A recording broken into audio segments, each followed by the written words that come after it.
O ano é 2013 e uma desenvolvedora polonesa até então pequenina, depois de hypar todo mundo com o trailer do ainda não lançado Witcher 3, solta um teaser musical mega detalhado de um joguinho chamado Cyberpunk 2077, com a data de lançamento marcada pra quando tiver pronto, depois de fazer seu nome com Witcher e de gerar um hype desgramado com direito a muito Keanu Reeves. Chega 2020, o jogo é lançado e parece que não tava realmente pronto, né? E não só não tava realmente pronto, como teve muita coisa esquisita em volta desse lançamento. Os caras esconderam as versões do jogo e dos consoles base da geração atual, proibiram jornalista, reviewer e youtuber de usar gameplays capturados por eles mesmos, só mandou chave de acesso antecipado da versão de PC do jogo, e aparentemente a que estava menos problemática, e a que foi mais otimizada de fato. Enquanto deixava todos os fãs que estavam no hype comprarem seco a versão inacabada, cheia de problemas técnicos, lançada nos consoles base.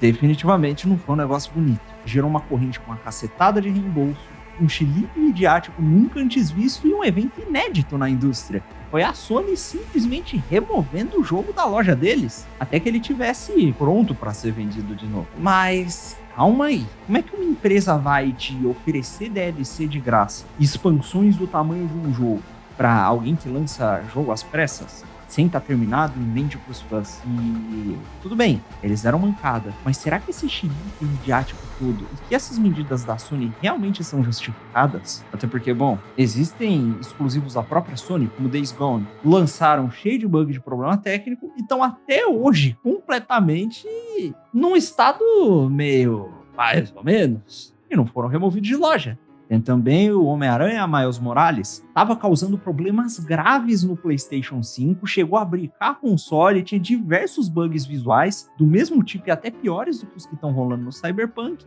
e que, bom, é um exclusivo carimbado e aprovado pela Sony, que está sendo vendido e aplaudido até pelas pessoas. E tem um caso pior do The Last of Us Part 2, que não só tinha uma cacetada de bugs, como estava crashando nos consoles de muitos usuários. É sério, se você procurar nos fóruns por aí e abrir a internet, tem crash a rodo e gente que não consegue resolver o problema. Cheio de erro de animação, de cena feia, com gráfico muito mais feio do que foi apresentado nos trailers. E pior, que também foi vendido na base da propaganda enganosa. Os caras colocaram o Joel em momentos da história que ele não aparecia no trailer e substituíram o modelo mais novo do Joel, que aparecia em flashbacks, por o modelo dele mais velho, para parecer que a gente passava mais tempo com ele na história, e lançaram um jogo no qual a gente sabe que o personagem, spoiler, morre logo no começo. E não só esse jogo foi aprovado pela Sony, não foi removido, e esses bugs não tiveram cobertura jornalística, como os do Cyberpunk estão tendo, como, bom, a mídia fez questão de criticar e atacar os fãs que estavam criticando o jogo, que é uma coisa que até então nunca tinha visto na indústria. E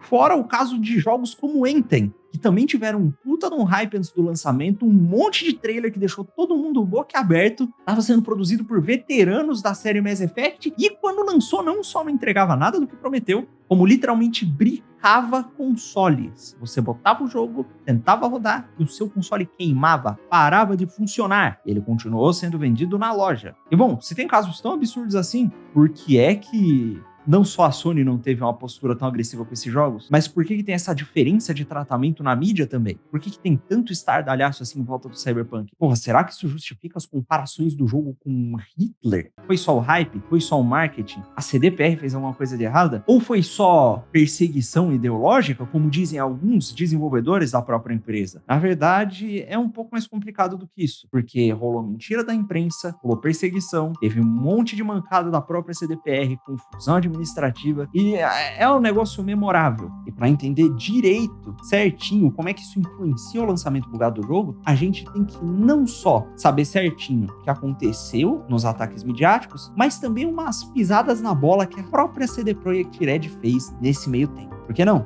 Culpada da cagada dessa vez não é só a mídia. E a gente vai ver isso agora, logo depois de uma palavrinha dos nossos patrocinadores, que são vocês, os apoiadores do canal que decidirem me apoiar no apoiocoletivo.com. Caso você queira garantir que esse canal continue produzindo conteúdo da mais altíssima qualidade, com comprometimento e rabo preso somente com a verdade, considere, por favor, nos apoiar no apoiocoletivo.com para que esse trabalho continue sempre sendo realizado. Link no comentário fixado. Enfim, recadinhos dados, vamos começar a nossa história, tentando entender, primeiro, o que é que estava se passando dentro da empresa e como é que essa confusão começou, para depois a gente pegar o histórico que a mídia tem do tratamento com a CD Projekt Red, os conflitos que surgiram aí durante os anos, algumas mentiras que foram espalhadas e juntar tudo isso para a gente ter uma visão completa da coisa. Show, show? É nóis!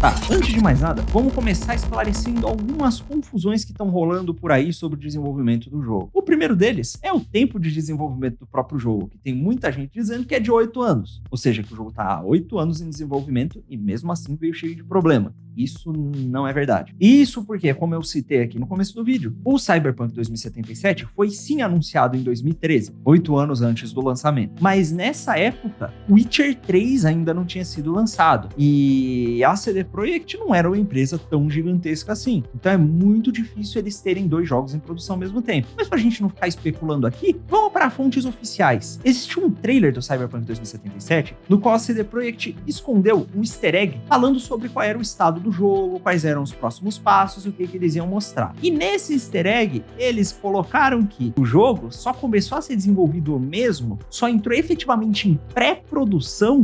E para vocês que não sabem, pré-produção é o momento do desenvolvimento do jogo no qual o escopo é definido, o tipo de gameplay é acertado, em que coisas primárias são planejadas. Enfim, o jogo só entrou nesse estágio, ou pelo menos só entrou num ritmo de produção alto nesse estágio, depois que a última expansão do Witcher, a DLC Blood and Wine, que tem o tamanho de um jogo completo, foi lançada. E foi ali do começo pro meio de 2016. Ou seja, ele teve mais ou menos um tempo de 4 anos de desenvolvimento, que é um tempo muito próximo do que o Witcher 3 teve. Com a diferença de que o Witcher 3 bebia muito do que foi o Witcher 2, de alguns sistemas que eles tinham construído, e meio que fez uma versão ultra aprimorada do que já existia. E o Cyberpunk tava cheio de coisa nova e inédita. Era um jogo em primeira pessoa, com a mecânica de combate de tiro que eles tiveram que fazer do zero, já que eles nunca trabalharam num jogo desse gênero antes, e um monte de particularidades que são completamente diferentes do Witcher. E foi o mesmo tempo de desenvolvimento. Daí você começa a entender por que o negócio é um pouquinho mais complicado e por que teve tanto adiamento assim, né? E antes que digam que eu tô passando o pano pra empresa, não. Eu reconheço os erros deles. Eu já fiz até alguns vídeos que são bem críticos em relação à postura que eles têm tomado recentemente. Então, não tô passando pano. Outra coisa que a gente sabe também, baseado em relatos anônimos de funcionários para diversos jornais e revistas online, é que os fundadores da empresa, os cabeças da empresa, da CD Projekt Red, são muito bons visionários, artísticos, e eles também são muito bons marqueteiros. Eles sabem vender muito bem o produto e a proposta deles, e eles sabem conceber bons jogos e dão uma boa visão artística para os profissionais técnicos, para os programadores e artistas que estão botando a mão na massa executarem. Mas eles não têm conhecimento técnico, não têm conhecimento de engenharia de software e, no geral, não são muito bons nessas coisas.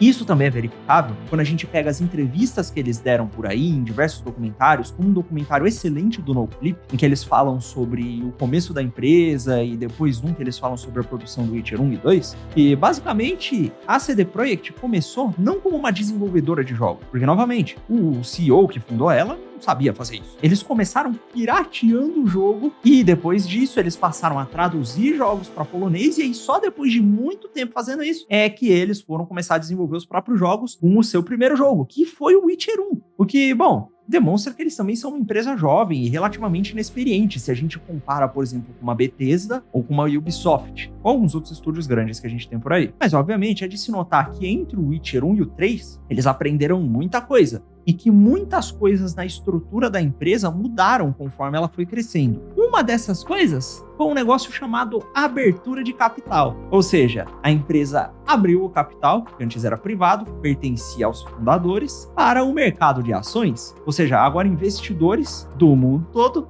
podem ir lá e investir na empresa, comprar pedaços dela, comprar ações. O que, bom, faz com que a empresa gere um baita de um dinheiro a mais, sem precisar ficar lançando o jogo toda hora, mas também adiciona uma cobrança pesada vinda dos investidores, porque A Bolsa de Valores não é uma instituição de caridade. Investidores colocam dinheiro numa empresa porque eles querem ver retorno, eles querem ganhar dividendos, eles querem que a empresa gere lucro para eles ganharem o dinheiro deles de volta e lucrar. Isso mexe um pouquinho com o negócio da liberdade criativa.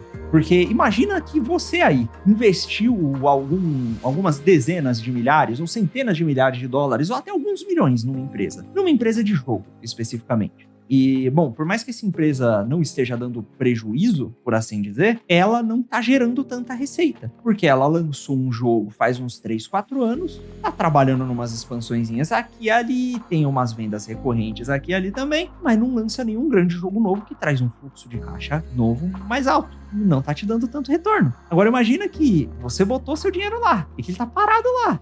Que você quer ver um lucrinho voltando e pingando no seu bolso logo. Eu imagino que você, nessa posição, não se sentiria confortável com uma empresa que não só tá demorando para fazer um outro jogo, como não mostra a gameplay dele, e coloca na data de lançamento que ele vai lançar quando estiver pronto. Aí você não tem previsão nenhuma de quando o jogo vai lançar, de quando as vendas vão começar a entrar e de quando você vai ter seu retorno de fato. Do ponto de vista dos investidores, é um negócio arriscado. Porque, na verdade, no fim das contas, você não sabe nem se esse jogo vai vender, ou se ele é bom, se ele presta, ele não presta, porque eles não estão mostrando. Então, é de se imaginar que os investidores que botaram grana na empresa faziam uma cobrança muito alta em relação ao lançamento desse jogo. E ficavam apressando, e querendo ver gameplay logo, e querendo ver alguma coisa mais tangível, e querendo que o jogo simplesmente lançasse logo para eles receberem o dinheiro deles e dar no pé, sei lá. E agora imagina vocês que os CEOs da CD Projekt são muito novos nesse jogo de dar satisfação com investidores e lidar com esse pessoal, porque é uma empresa jovem e inexperiente. Agora imagina agora que eles foram descritos pelos próprios funcionários como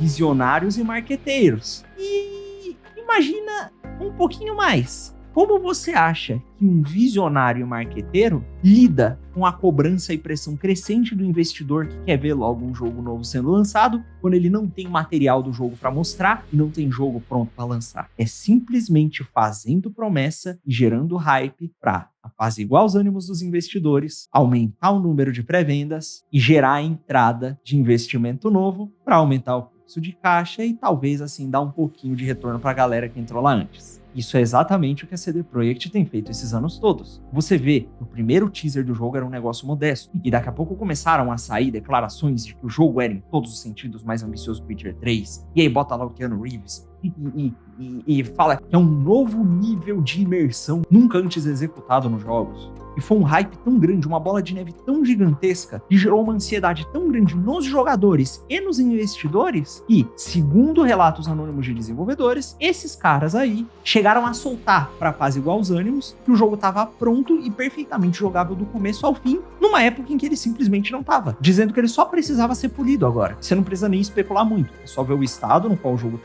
foi lançado e a época em que eles falaram que o negócio estava jogável. Ou seja, os caras realmente estavam vendendo um negócio que ainda não estava pronto, que eles podem sim ter tido a intenção de realizar, tanto é que eles adiaram o jogo inúmeras vezes, 4 vezes para ser mais preciso, mas que não muda o fato de que eles perderam a mão. Eles não conseguiam chegar para os investidores e falar, cara, vai demorar e vai demorar o tempo que tiver que demorar para o jogo sair quando estiver pronto. Não, eles começaram a colocar datas de lançamento que eles não podiam atingir e a coisa simplesmente deve ter se tornado muito mais estressante do que deveria ser do lado de quem estava desenvolvendo o jogo também. E calma, isso é só a pontinha do iceberg. Assim que eu terminar essa parte aqui sobre como é que estava o desenvolvimento do jogo, vocês vão ver coisa muito mais cabeluda ainda vindo da mídia. Então, preparem os ânimos. E outra evidência de que a situação não estava muito saudável lá dentro é se você olhar o site Glassdoor, que é basicamente um hub de avaliação de empresas dadas pelos funcionários. É um site no qual diversos funcionários que trabalham em empresas variadas vão lá para dizer qual que é a experiência deles trabalhando nessas empresas, para ter meio que uma avaliação do emprego, de como é que é, se é bom trabalhar no lugar, se é ruim, se presta, se não presta. Se você olhar lá o site, você vai ver que a média das avaliações é meio 50-50. Metade da galera avalia a empresa positivamente, outra metade negativamente. Se você pega especialmente um período de desenvolvimento do Cyberpunk, as avaliações negativas têm alguns pontos negativos em comum, que normalmente são direcionados à gerência da empresa, dizendo que os líderes e diretores são meio perdidos, que eles tomam decisão de uma hora para outra, que eles fazem exigências pouquíssimo razoáveis e que parece que eles estão em conflito o tempo inteiro. Um lado quer uma coisa, o outro lado quer outra coisa, eles não se decidem, ficam brigando e o negócio cai sobre quem tá trabalhando com a mão na massa mesmo e desenvolvendo o jogo. E, bom, não é lá muito difícil você ver isso acontecendo numa empresa em que os donos não estão acostumados a lidar com pressão de investidor e em que tem esse conflito entre o que os investidores querem e o que o lado criativo e visionário deles está querendo fazer, né? E pior que isso, no meio desse desenvolvimento que já estava bagunçado, cheio dessas confusões, ainda surgiu no ano-chave do desenvolvimento do jogo, que foi 2020, um negócio chamado coronavírus. E quebrou completamente o ritmo do desenvolvimento, fez os caras terem que parar abruptamente e todo mundo para casa se acostumar aos poucos a trabalhar remotamente, fazer todo um workflow novo e certamente deve ter comido pelo menos algumas semanas, se não meses, do tempo de desenvolvimento de um jogo que já estava atrasado e sendo terrivelmente adiado. Enquanto os investidores pressionavam. E a mídia também, mas a gente vai chegar lá já já. Porque, ainda assim, mesmo que tudo isso seja muito plausível e tenha bastante evidência, nada disso justifica as mentiras que eles contaram para os fãs durante o lançamento, as restrições que eles colocaram na divulgação de gameplays, o negócio de entregar a chave exclusiva de PC, e essa atitude ainda não combina nada com as atitudes anteriores que a empresa tinha. Não só de ser uma empresa pró-consumidor, que lançava jogos single player, com expansões enormes, e mais de 16 DLCs de graça, como foi no caso do Witcher. E uma empresa que, mesmo depois dessa mentirada toda, acabou ajudando os funcionários. Porque eles tinham, por exemplo, lá uma meta que dizia que se as notas do jogo batessem uma média lá no Metacritic específica, os funcionários desenvolvedores receberiam um bônus. Quando o jogo teve um lançamento desastroso, rolou review bombing, os usuários deram um monte de nota baixa no Metacritic, a média caiu, eles simplesmente falaram, beleza, essa não é mais a política, mesmo com as notas baixas, vocês vão receber o bônus. Não parece uma coisa de capitalista malvadão que mente só pelo lucro, né? Não combina uma coisa com a outra. Não parece que é uma empresa que virou do mal e se tornou a EA de uma hora para outra. Se tornou uma Ubisoft, como as pessoas estão dizendo por aí. Então, se não foi isso, o que é que aconteceu? Por que tem tanto ódio sendo direcionado para eles agora e por que eles tiveram essas atitudes estranhas do nada? Bom, para entender isso, a gente vai ter que observar um pouquinho da trajetória deles e da relação deles com a famosa mídia especializada desde a época lá do Witcher 1 e 2. Sim, meu amigo, agora nós vamos voltar do tempo e acompanhar uma boa e velha caça ao bruxo, bruxeiro. Witcher, é um nome estranho. Witcher 1 e 2 certamente foram jogos bem legais, foram bons RPGs, mas eles não fizeram tanto sucesso assim fora do nicho dos fãs do gênero. Na verdade, foi só no Witcher 3 que a empresa teve um pouco mais de recursos, hypou uma galera com os trailers incríveis que eles mostraram na E3, pagaram grana para levar influenciador e jornalista pra Polônia, para passar tempo em castelo, fazer gincaninha medieval e, de fato, elevar os níveis de hype do jogo, de promoção na mídia, a um novo patamar. E quando o jogo lançou, apesar da maioria das reviews terem sido sim positivas, teve um bocado de problema e de porrada vinda da comunidade. A primeira acusação e a mais proeminente é de que o jogo tinha sofrido downgrade, ou seja, de que o que foi apresentado nos trailers, do ponto de vista visual, não batia, não só nos trailers, na verdade, como nos gameplays, não batia de verdade com o que foi lançado no jogo que chegou nos consoles da galera, especialmente nos consoles. Além disso, o jogo tinha uma série de bugs bem complicados, que até impediam progressos em algumas quests e problemas de performance em cenas mais intensas e quando o jogo entrava em combate, e especialmente nos consoles, e sofreu inclusive muito com pop-in de texturas. E pela descrição que eu tô dando aqui, você deve ter notado que isso parece um pouco com o que aconteceu com o Cyberpunk, né? Ou pelo menos com a descrição que a mídia especializada tá dando por aí, né? E sim, é uma situação similar, mas que tem algumas diferenças. A primeira das diferenças é que o jogo não tinha sido anunciado 8 anos antes do seu lançamento. A segunda é que, apesar do downgrade visual, o jogo não veio com features que foram anunciadas no trailer e que não foram implementadas no jogo. Ou seja, não tinha recurso faltando. E sim, tem uma lista de features que estão faltando no jogo, compilada pela comunidade, e diversos problemas reais no jogo que vão muito além desses bugs e que não apareceram em review de jornalista. Mas calma que já já a gente vai ver isso aí. E naquela época, a gente estava acostumado a lidar com um jogo bugado e lazarento da Bethesda, que fazia os Fallouts e Elder Scrolls, que eram jogos que vinham com problemas muito graves. E que, mesmo depois de anos, ainda nem foram corrigidos, ao contrário do Witcher, que foi corrigido depois de alguns meses. Pelo menos a maior parte deles, porque tem gente até hoje reclamando de crash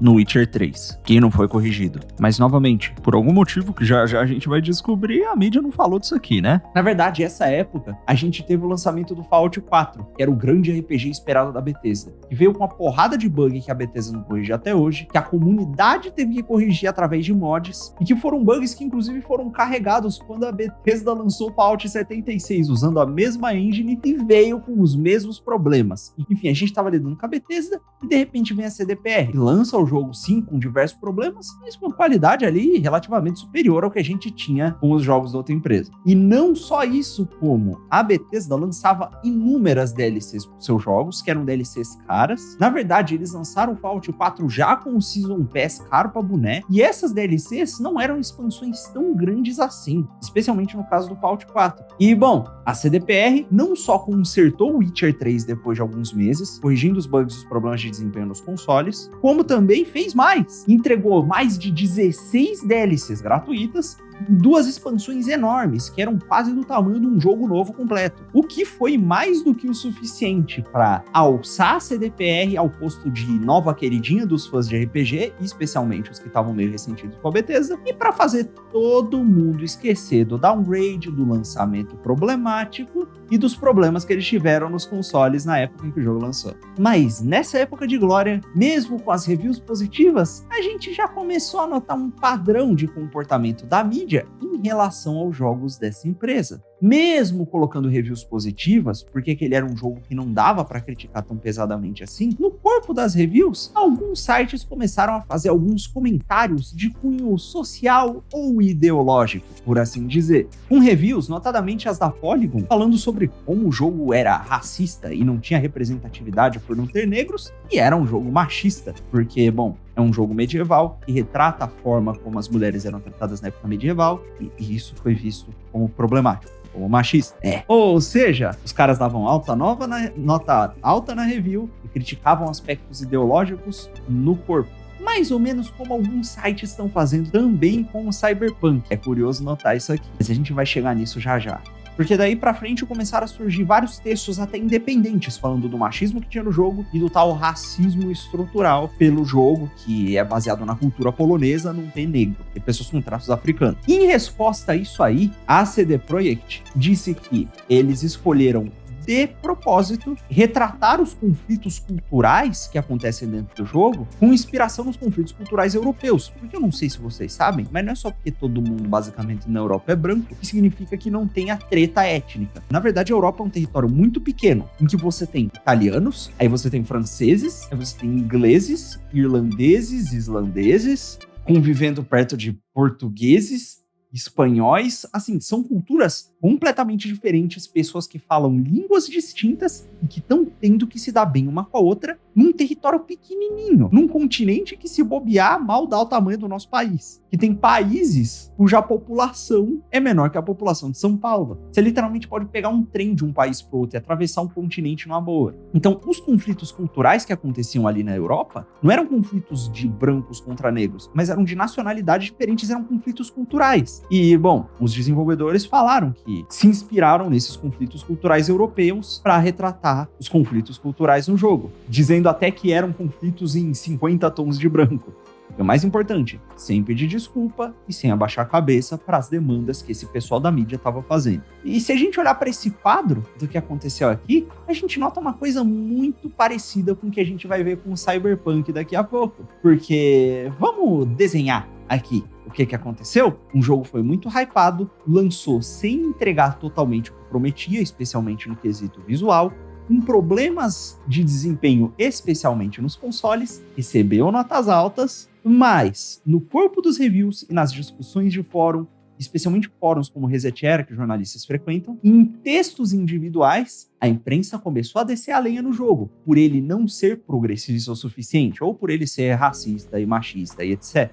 E se você pega agora o que tá rolando com o Cyberpunk, é exatamente isso aí. Um jogo que lança, obviamente, com um hype que foi até maior, justamente por conta da reputação que o Witcher construiu depois que corrigiram seus problemas, sem entregar totalmente o que prometeu, com bugs e problemas de desempenho, especialmente nos consoles, notas altas dadas pela mídia, mais uma constante reclamação de cunho social, de machismo e de transfobia. E a gente vai ver daqui a pouco de onde é que saiu. É curiosamente similar. E não me leve a mal, existem problemas reais nesse jogo. Com o fato de que boa parte das suas escolhas não mudem muita coisa na história, as promessas de customização de veículo, de novos apartamentos que não foram entregues, o lance dos NPCs serem únicos e terem rotinas que simplesmente não existe, a polícia que simplesmente não faz nada durante o jogo, e uma porrada de outros problemas que qualquer um que jogou o jogo basicamente vai notar, mas que não apareceram em boa parte das reviews da mídia que estavam ocupadas criticando o jogo por aspectos sociais e ideológicos. E sabe por que não apareceram?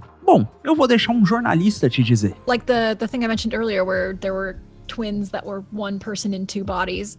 That quest was just like, go brawl some people. And I was like, I don't have time for this. And then I crafted like one thing. There's like a whole crafting interface and like all this crafting stuff. I barely touched it. I barely updated my weapons. I went clothes shopping once.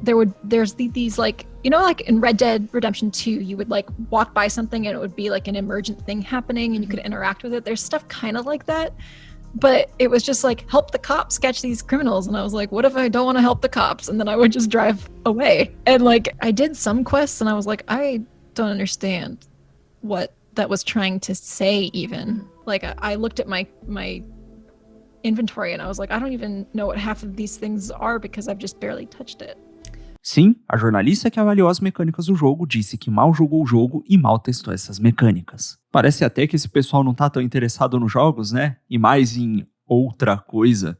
Isso pode parecer uma bobeirinha agora, mas é importante para vocês verem que existem alguns padrões que começam a aparecer aqui e que se intensificam ainda mais na inquisição midiática, por assim dizer, que aconteceu com Cyberpunk. E eu sei que agora isso não parece ter muito a ver com o estado final do jogo no lançamento, mas vocês vão ver que a perseguição que rolou depois disso foi um dos fatores principais de pressão que fizeram a CDPR agir do jeito que ela agiu. Eu sei que parece um absurdo, mas eu tenho provas e evidências bem convincentes para sustentar essas minhas alegações e especulações.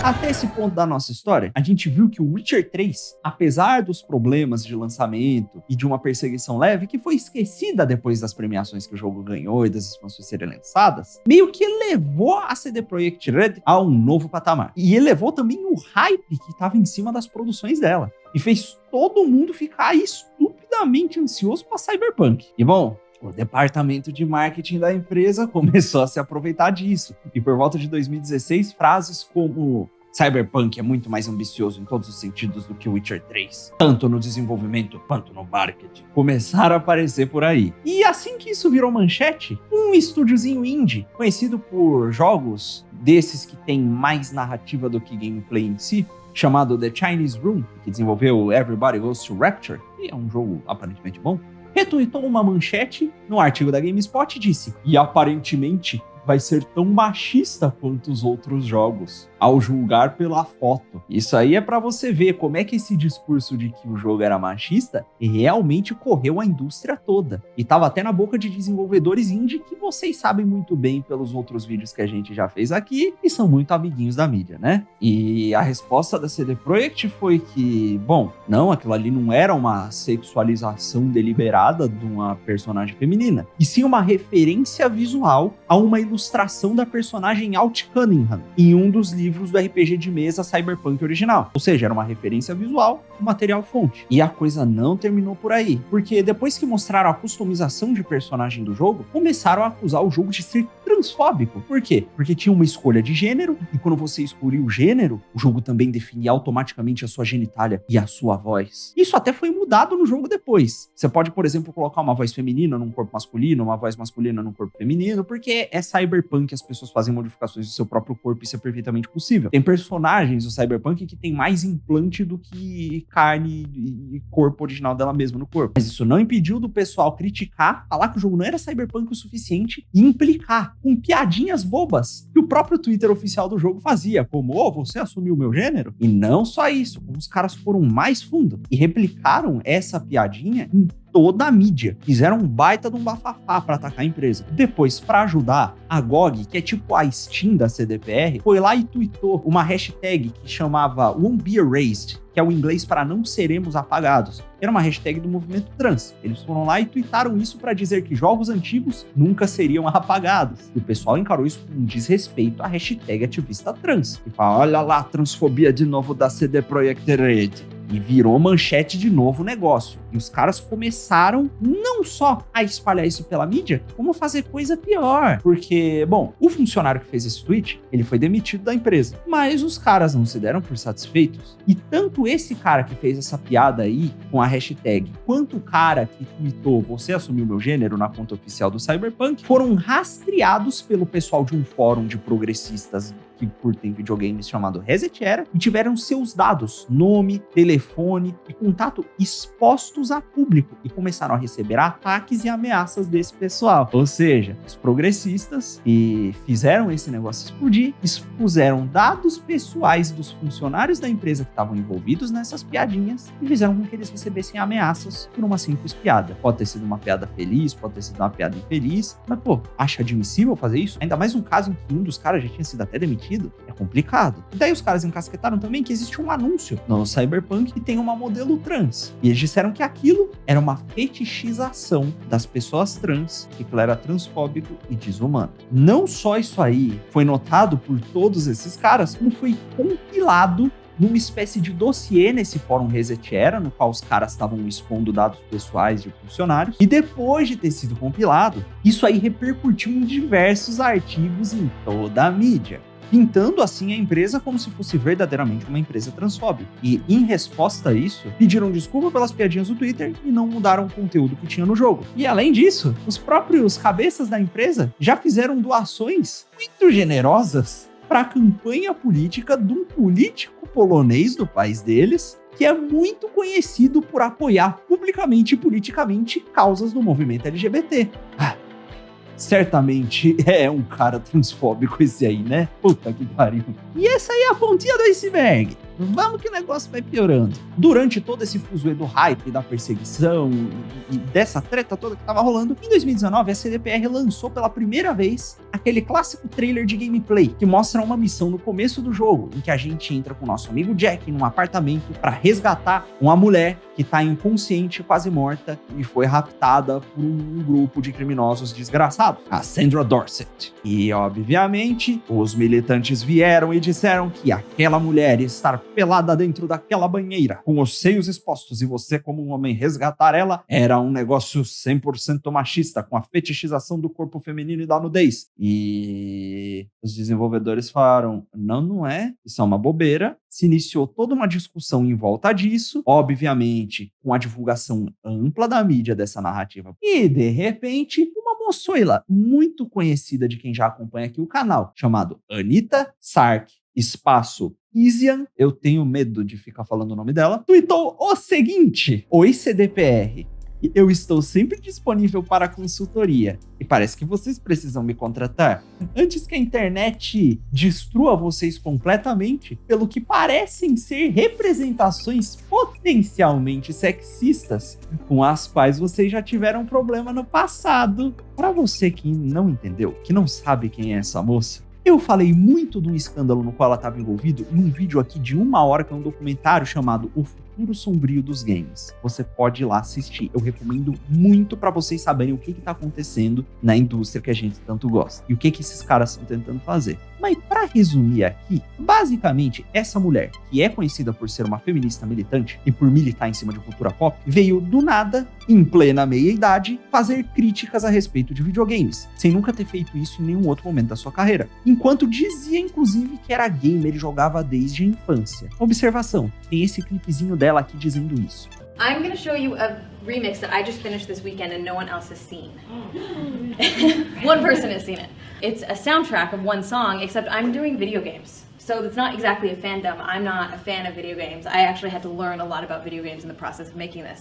I don't want to go around shooting people and ripping off their heads, and it's just Não sei se ela joga desde a infância mesmo, né? E ela ficou famosa especialmente por fazer uma série de vídeos chamada Videogame Tropes vs. Women, que basicamente dizia que tem diversos arquétipos femininos nos games que perpetuam o machismo estrutural e aquela balela toda. É porque é uma área machista, porque a princesa tá em perigo e aquele monte de besteira. As pessoas rebateram esses vídeos dela, porque de fato tinham diversas imprecisões no que ela tinha dito, e chegaram algumas ameaças meio suspeitas no Twitter dela, que eram, assim, muito graves. Ela ficou assustada, mandou isso pra investigação e no mesmo momento a mídia toda começou a dizer que aquilo era um movimento organizado da comunidade gamer que é machista e tóxica contra as mulheres. E ligou isso com um escândalo que tinha rolado com uma desenvolvedora de jogos indies que comprovadamente mantinha relações com a mídia e recebia cobertura privilegiada dos seus jogos. Pouquíssimo tempo depois disso,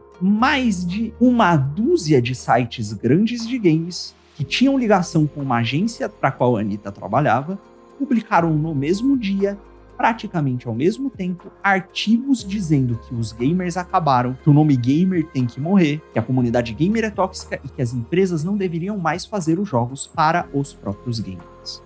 Pouco depois disso, descobriram que de fato existiam grupos organizados de jornalistas trocando e-mail e estrategizando esse ataque todo que eles fizeram e a proteção dessa e de outras feministas que estavam envolvidas nesse escândalo, e as investigações da polícia às ameaças que foram feitas à Anitta e a outras mulheres concluíram que, não tinha nada de criminoso acontecendo ali e que não tinha qualquer ligação do que aconteceu à Anitta com nenhum movimento organizado de ódio às mulheres. Investigações essas que foram feitas pelo FBI. Além disso, teve depois uma moça chamada Candace Owens, que veio com evidências bem fortes de que talvez alguns daqueles haters que estavam ameaçando não passassem de contas fakes dessas próprias pessoas. Mas isso, se você quiser ver em detalhe, você pode checar lá naquele meu vídeo de mais de 1h30, que mostra tudo o que aconteceu e liga com as coisas aqui que rolaram no Brasil, com o cancelamento do Mil Grau. É um bom vídeo, pode ir lá ver. E mesmo assim, mesmo depois de desmascarar a falcatrua dessazinha aí, a mídia ignorou todas essas evidências, continuou batendo palma pra ela, continuaram saindo artigos sobre ela e as outras mulheres caoseiras, como se elas fossem heroínas que sobreviveram ao abuso e ao ataque em massa dos gamers machitos. E veículos grandes como a Folha, a Veja,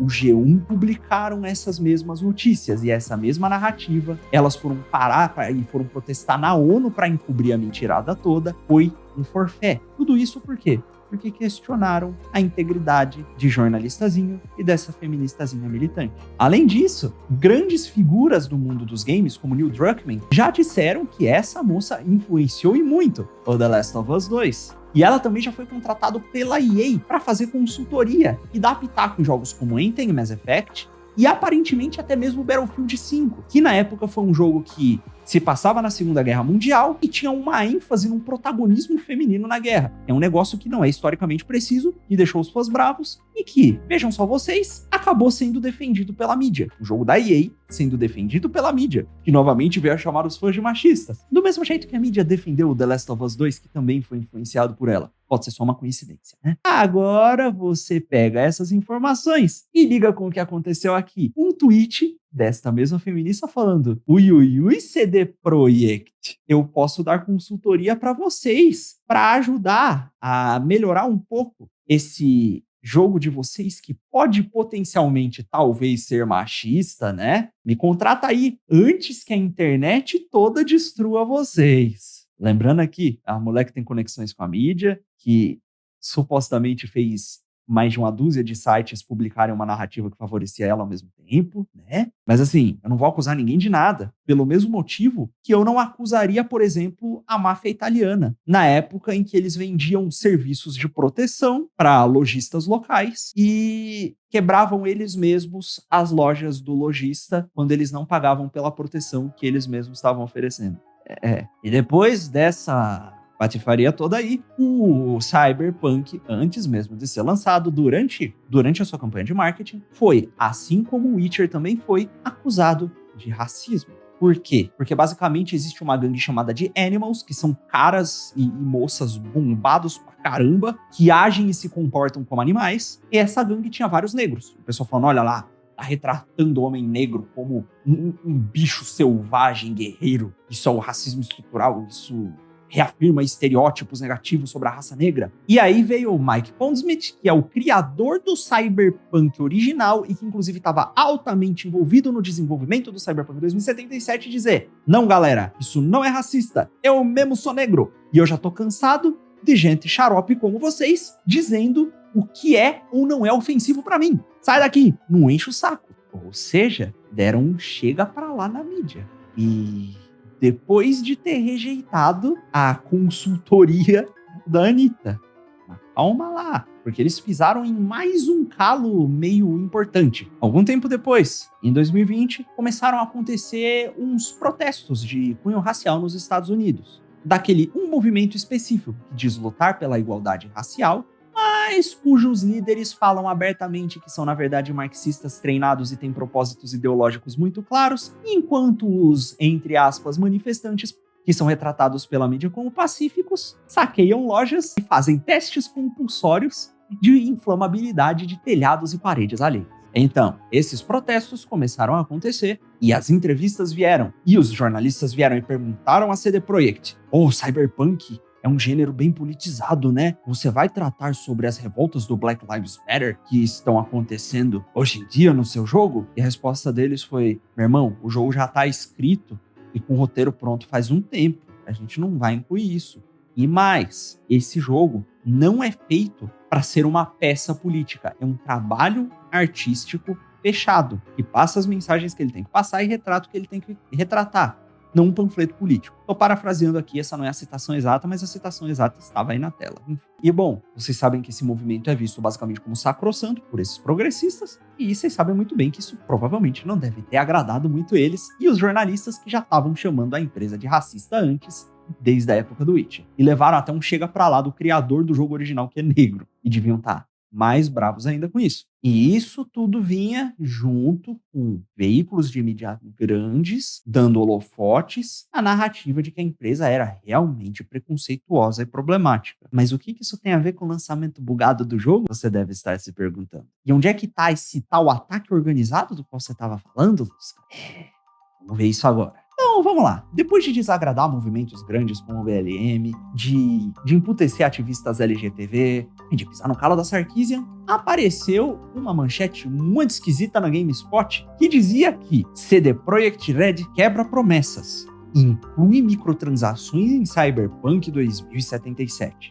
E eu não sei se jogaram Cyberpunk, mas eu joguei pelo menos umas 50 horas e eu não achei microtransação nenhuma. Mas de onde é que esse jornalista tirou isso? Basicamente, teve uma call com investidores na qual o CEO da empresa discutiu que teriam muitas oportunidades de monetização e microtransação justas no Cyberpunk Online, que é um jogo que vai ser separado, vai lançar depois do Cyberpunk 2077, mais ou menos do mesmo jeito que o GTA Online lançou depois do GTA V, e é um negócio completamente separado e independente. O jornalista ignorou isso e colocou que o Cyberpunk 2077, não o Cyberpunk Online, teriam microtransações. A resposta da empresa oficialmente no Twitter foi: não confie no clickbait, não vai ter microtransação no Cyberpunk 2077. Isso rapidamente foi resolvido. Era uma mentira muito descarada para passar assim despercebida.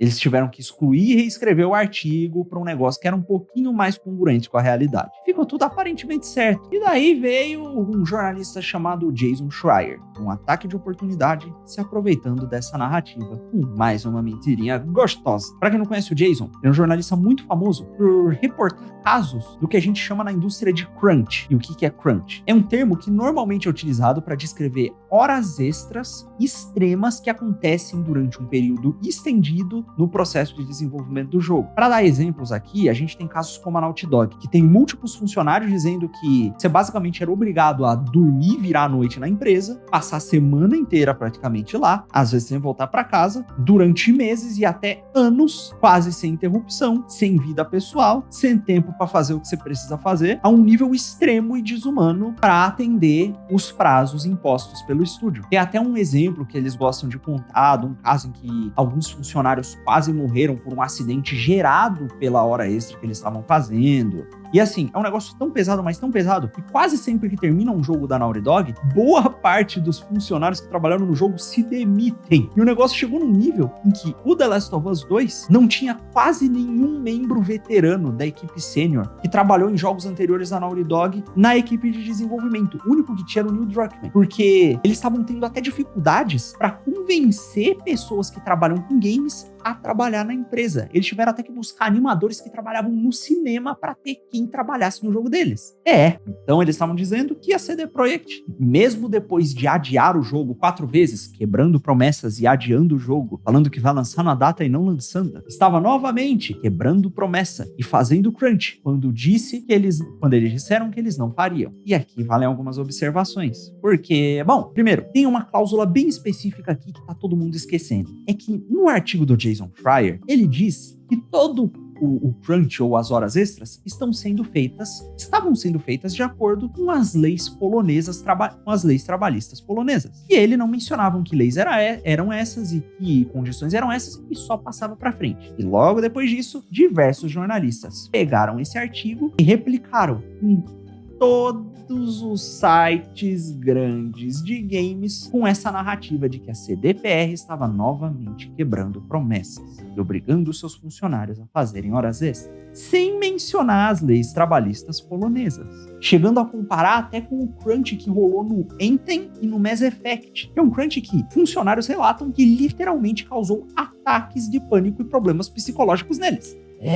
E que leis trabalhistas são essas? As leis trabalhistas polonesas limitam o número máximo de horas extras a 8 horas semanais, o que dá menos de 2 horas por dia durante os dias da semana, de segunda a sexta. E limita as horas extras anuais a 100 e poucas horas. Não sei se vocês sabem, mas o ano tem 365 dias, e isso aí não dá 1 hora por dia durante o ano. E por que isso é importante? O que isso tem a ver com o lançamento bugado do jogo? E é evidente, né, que o Jason sabia que leis trabalhistas eram essas e que ele provavelmente omitiu de propósito. Até porque se ele não soubesse, ele não teria citado elas no seu artigo original. O que me parece que aconteceu aqui é que esse artigo original foi um artigo mais limpinho feito para dar legitimidade aos artigos sensacionalistas que foram replicados em todo o resto da mídia. Fala, nossa, mas será que o Jason faria isso? E bom, lembra aquele escândalo da Anitta que eu citei lá atrás?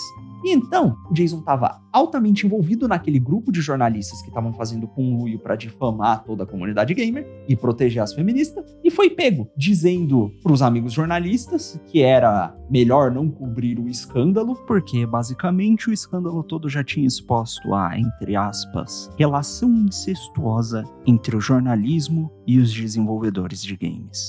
Enquanto em público dava uma desculpa completamente diferente pros fãs. Legal, né? Não só isso, a gente não precisa ir muito longe, porque outra jornalista, que não recebeu tantos holofotes assim, disse que tinha contatos também dentro da CD Projekt e que os contatos dela estavam dizendo que o crunch não era tão ruim assim e que não estava sendo obrigatório nada e que aquilo tudo era um exagero. Puta que pariu, né? Mas o importante é que depois disso, a CD Projekt pediu desculpas aos funcionários pelo crunch e pelas horas extras, porque, bom, se alguém delatou pro Jason é porque algum funcionário tava puto, enquanto dizia pros investidores que o crunch que eles estavam fazendo não era tão grave assim. Isso novamente deu mais combustível pra mídia ir lá e atacar a empresa, quando olha como eles são duas caras, falam pros funcionários uma coisa e pros desenvolvedores outra. Não é como se esse Jason também aí não fizesse coisa parecida, falando uma coisa com seus amigos jornalistas e depois outra diferente pro público, né? E vamos lembrar aqui que todo esse escândalo e esse ataque coordenado aconteceu especificamente no ano do lançamento, próximo da data que a CD Projekt tinha prometido e perto dos últimos adiamentos que rolaram. Um negócio que certamente ajudou a mudar aos poucos a imagem que as pessoas têm da empresa do imaginário delas, de a empresa pró-consumidor que faz a coisa certa pra a empresa que quebra promessas. Rapaz, eu imagino como é que esse tipo de coisa deve afetar a cabeça de investidor, né? Especialmente aqueles que já estavam pressionando eles. Agora imagina que isso aí estava acontecendo ao mesmo tempo que a empresa estava tendo aqueles conflitos internos que a gente falou lá no começo. Lembra? Da pressão dos investidores, da má administração dos funcionários e aquela bagunça toda. Agora imagina que eles estavam com o desenvolvimento atrasado, não tinham completado todas as coisas que eles tinham prometido ainda. Sempre que eles eram cobrados pelos empresários, eles prometiam ainda mais coisas e geravam ainda mais raiva.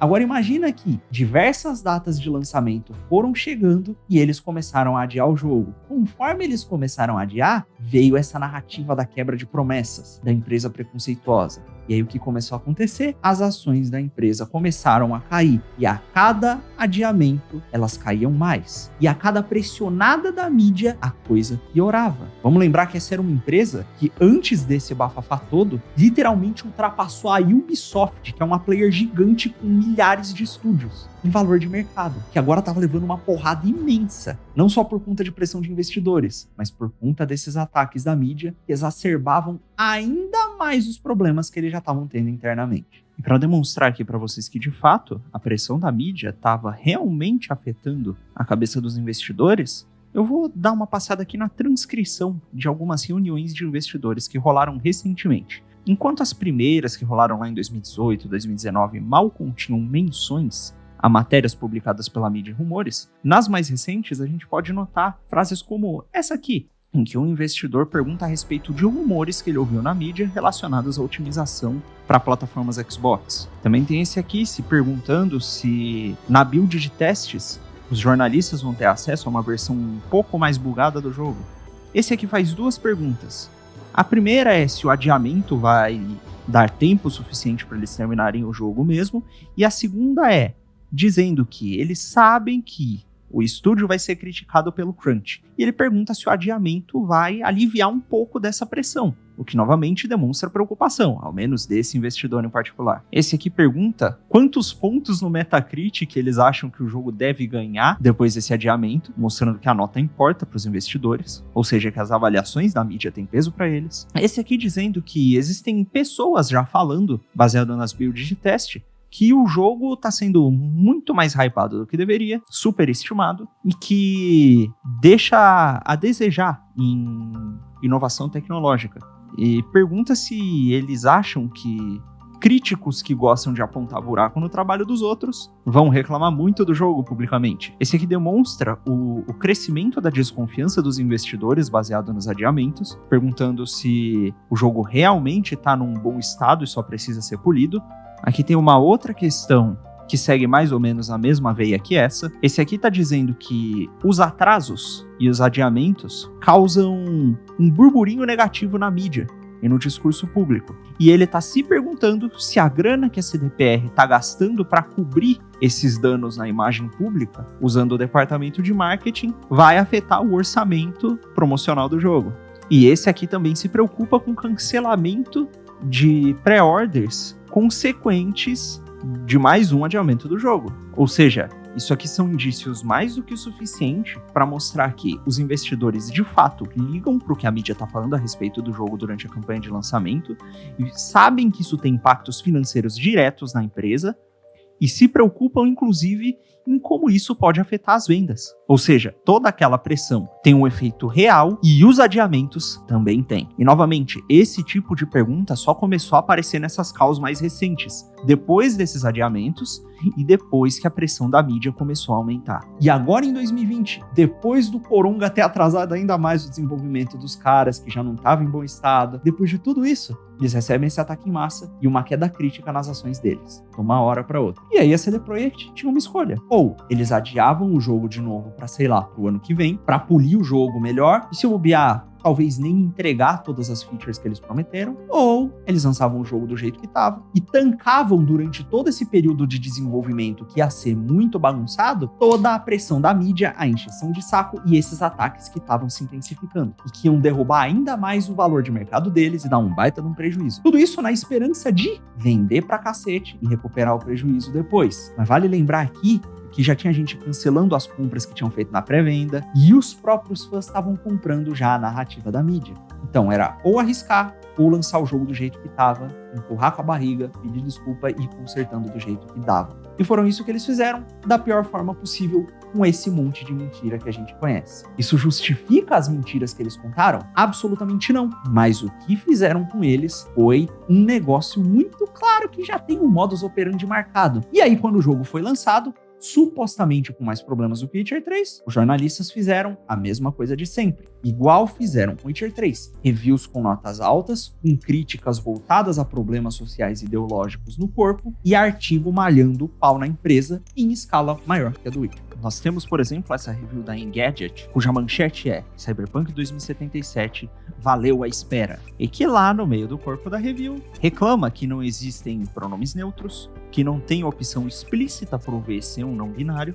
e sobre como isso é, nas palavras deles, uma decisão teimosa. A gente tem aqui esse artigo de impressões da Kotaku que diz 30 horas de Cyberpunk 2077 trazem sentimentos mistos. E as críticas, novamente, são a respeito da diversidade, que segundo eles é mais visível do que nos outros jogos, mas não são pontos de discussão que aparecem no roteiro. E tem esse artigo da Polygon, cuja manchete já dá a entender que o jogo é meio retrógrado, dizendo que isso aí é rock de tiozão, não new wave, e que abre a review falando de problemas de diversidade e de trans e de representação. Ou seja, é um ponto central da crítica da review da Polygon. A gente tem também aqui o site Trusted Reviews, em que a própria review está sendo promovida como uma review que aborda a perspectiva trans, e a review do GameSpot, daquela jornalista que diz que não explorou direito boa parte das mecânicas do jogo,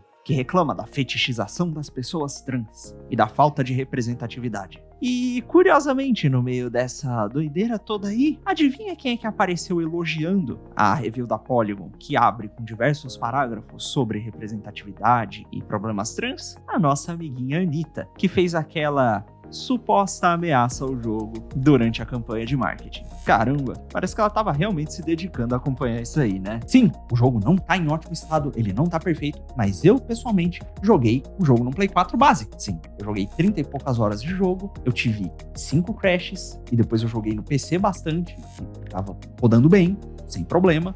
Os bugs que eu tive no Play 4 foram bugs visuais, que não me atrapalharam muito na progressão da história. Então, assim, ele tem problemas de desempenho, mas não é o fim do mundo. Assim como não era o fim do mundo no caso do Witcher 3. E, novamente, tiveram jogos com hype muito semelhante, como Anthem, que lançaram brincando consoles, como The Last of Us, que era um jogo exclusivo que tinha inúmeros crashes e que simplesmente não foram tão apedrejados. Porque, bom, a EA tem um certo crédito positivo com eles, por ter trabalhado com a Anitta, né? E o próprio The Last of Us 2 foi influenciado por ela e ecoa muitos dos anseios ideológicos dessa classe jornalística. Enquanto o Cyberpunk, como a gente vai ver na análise que eu vou fazer do jogo futuramente, faz o exato oposto. E a CD Projekt Red já tá há anos se recusando a baixar a cabeça para as puxação de orelha ideológica, para as reclamações de racismo e para essa pataquada toda que eles vêm fazendo, que vem rolando desde o Witcher 3. Ou seja, não lacrou, se lascou. Chega até a ser bem curioso, né? A mesma mídia que ajudou a pressionar o jogo e a praticamente o forçar com que ele fosse lançado nesse estado, simplesmente mal jogar ou avaliar os problemas que o jogo tem de verdade e focar nesses problemas superficiais que não são novidades, ou tão graves assim, em conjunto com uma pataquada social e ideológica para a qual aparentemente só eles mesmos ligam. Acho que já tá bem claro qual é a prioridade desse pessoal. Nossa, mas por que esse pessoal faria isso? Pois bem, eu acredito que eles não fizeram isso porque a CDPR infringe princípios ideológicos que eles respeitam, mas sim porque a CDPR infringe a autoridade deles. Deixa eu explicar. Depois da década de 40 e de 50, o pessoal canhotinho começou a ler uma série de autores muito específicos, que eu vou dividir em duas categorias. Um deles é o Toninho e o outro é o pessoal da, entre aspas, escolinha. O Toninho diz que, para se fazer uma revolução bem feita, os meios tradicionais derivados por aquele senhor barbudo não funcionam, porque a classe trabalhadora é dominada por uma superestrutura cultural, ou seja, por forças da cultura perpetuadas pela classe dominante, a malvada burguesia, com auxílio de filmes, valores religiosos e todo esse tipo de coisa. E então, essa classe completamente alienada não sabe o que é melhor para ela e não vai apoiar uma revolução. Logo, para que uma revolução boa seja bem feita, você tem que ocupar espaços na produção cultural, fazendo alianças com o grande capital para causar o que o Toninho chama de hegemonia,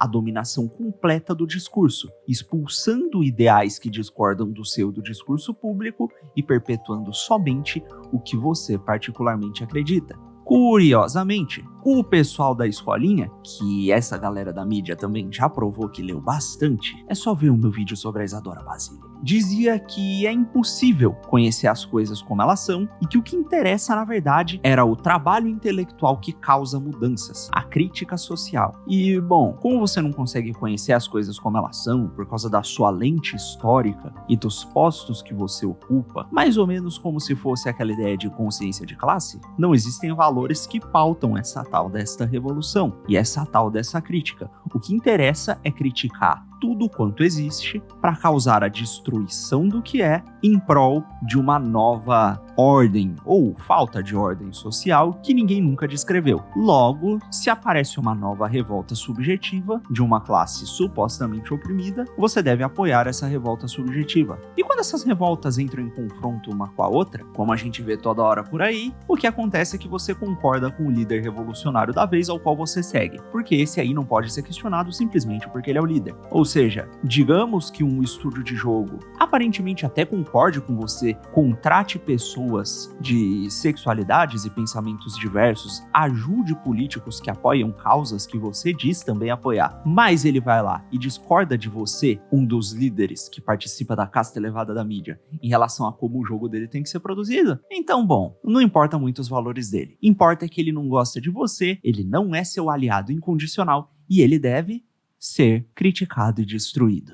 E mesmo que você não ache que as narrativas da mídia tenham tido tanta influência assim no lançamento prematuro e bugado do jogo, você tem que admitir que todo esse ambiente, toda essa indignação, a exclusão das lojas, a histeria, as ondas de reembolso e todo o ódio que está sendo direcionado a essa empresa e a esse jogo nesse momento dessa forma, foram, se não criados por essas narrativas, extremamente exacerbados e potencializados por elas. E aí você junta isso com a inexperiência dos desenvolvedores e dos cabeças da empresa em lidar com as pressões dos investidores e com essa sinuca de bico na qual meteram a empresa, e o resultado foi esse. Eles podiam ter lançado o jogo mais cedo sem mentir? Podiam ter falado, olha pessoal, tá ruim, mas a gente tem que lançar agora por causa disso, daquilo? Podiam, mas eles não fizeram, eles mentiram, eles deram mancada. E eu acho que isso todo mundo já sabe, né? Mas isso não muda o fato de que rolou sim perseguição midiática, rolou sim muita mentira, e essa pressão midiática e esses artigos pioraram a pressão dos investidores e geraram a situação que fez com que a CD Projekt tomasse o curso de ação que eles tomaram. Por motivos que, como vocês viram no vídeo, podem muito fácil serem atribuídos a motivos ideológicos. Até porque, bom, se vocês assistirem o documentário que eu fiz sobre o futuro sombrio dos videogames, vocês vão ver que esse pessoal tem uma agenda bem clara, eles têm como objetivo fazer com que jogos que perpetuem as mensagens que eles querem passar deem certo, enquanto jogos que não seguem esse tipo de coisa deem errado. E pelos prejuízos que a CDPR está tomando agora depois do lançamento desse jogo, com a porrada de reembolso, com a queda das ações, pode ser que eles tenham conseguido causar um baita de um estrago numa empresa que é muito importante e que estava se opondo a esse tipo de agenda. Não, eu não tô passando pano para a postura deles, eu critiquei eles pesadamente num vídeo recente, a censura que eles fizeram contra um jogo indie, mas a situação é o que é. Sabe o que é pior? Tudo isso foi possível não só porque a mídia ecoou essas narrativas, mas porque a gente comprou. E teve até canal que se diz anti-jornalismo lacrador, a própria Central, que comprou a narrativa também e ecoou ela por aí. E, enfim, se você gostou desse vídeo, considere apoiar no apoio coletivo aqui embaixo, conhecer o nosso patrocinador. E é isso aí, senta o rei, dá like, compartilha isso com todo mundo, porque isso aqui é importante, precisa ser compartilhado. Essa é uma análise que eu não vi absolutamente ninguém fazer. E conhecendo alguns youtubers do jeito que eu conheço, eu não acho que esses caras têm sequer, eu vou só babaca, mas não é porque eu odeio essas pessoas, é porque eu não acho que eles têm sequer a capacidade de juntar esses fatos, ligar essas coisas e fazer esse tipo de análise, infelizmente. Porque os caras, no geral, só replicam coisa que tá na mídia. Só replicam manchete da mídia. É isso aí. Espalha esse vídeo, se inscreve no canal, apoie nos links aqui embaixo, vão atrás dos nossos patrocinadores e é nóis. Valeu, muito obrigado. Até mais.